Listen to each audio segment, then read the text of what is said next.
Hi, just Michael from James Personal Tailor in Manchester, England. Just thought I would post up a quick video just chatting about an amazing book that I've recently come across. I found it on Amazon, and it's a really good book that I think people who are into watches would really appreciate having a read. I think it's something that I treat myself just to for the Christmas period.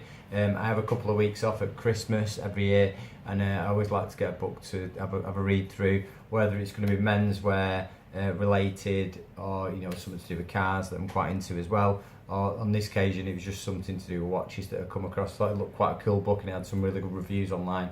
So I just thought I'd put up a quick video just having a quick run through just about it and everything. So it's a really well presented book, and it's a man and his watch by Matt Hranek, I think his name is there. Sorry if I said that wrong. A man and his watch, and it's got some really interesting stories inside related to watches and some famous people. Some people you may have heard of, some people you may not have. It discusses Paul Newman's Daytona watch that was a gift from his wife. It discusses Sylvester Stallone's solid gold Rolex, which he treated himself to when he knew he'd made it. There's a rapper on there, Nas, people might not have heard of. He's chatting about his watch love and his affection for watches.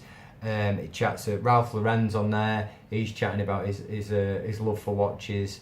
Obviously, Andretti, the race driver, he's in there. He's having a chat about his stories with watches. Obviously, yeah, they include JFK. He's chatting. There's a piece in there about his Omega that he got given to him, his inauguration date. There's also a couple of odd watches that they cover. There's the Rolex, Domino Rolex, where Domino, the pizza shop, for franchisees at one point used to give these Rolex Air Kings out to franchisees who'd hit a certain number, and they used to get this quirky domino motif on there. Apparently it's a very sought after watch in the watch world. So it just covers that. So I think it's a really good book for you to have a look at, to have a read through. I think any horology people out there, I think it would be a very good book to purchase. It's really hard backed, it's really high quality, it's all embossed on the front, you can't really pick it up on the camera there, but it's got that's Paul Newman's Daytona on there on the front. So I'll just have a flick through to some of the more eye-catching pieces that I found of interest. Just a little snippet here from Matt, the gentleman who wrote the book. Watches tell the world a bit about who you are, and they can, if you're lucky, connect you to the people in your life who matter most. And obviously he's talking about here, and he's going on about the book had to start with photographing one of the most iconic timepieces ever, the Rolex Daytona that Paul Newman owned.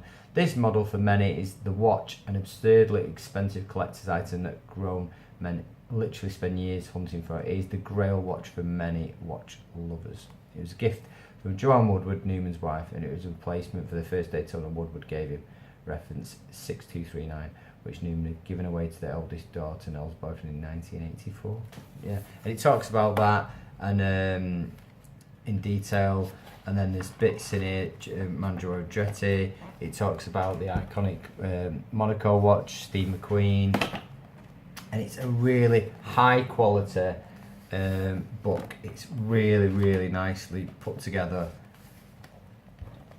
Yeah, I've got a couple of the Gentleman's Guide books which are a really interesting read, and I'd say it's definitely up there. The production of it is second to none. It's really high quality. There's that Rolex Daytona I was chatting about. Sorry, the Rolex Domino's watch I was talking about. It's a really interesting book. There's one there, the Jaeger LaCuta Reverso that they did with Hermes collaboration. Sylvester Stallone with his solid gold Rolex.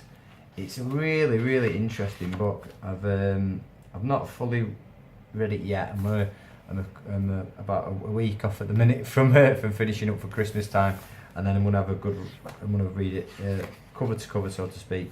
and it's got some really interesting stuff. I'm into my watches, but I'm not completely geeky on everything. This one's chatting about the Rolex Buzzsaw, the James Bond Buzzsaw Rolex Submariner 1972, interesting modification. Saw like bezel notches, you might remember the watch action. Used yes like a saw on the wrist of Roger Moore in 007.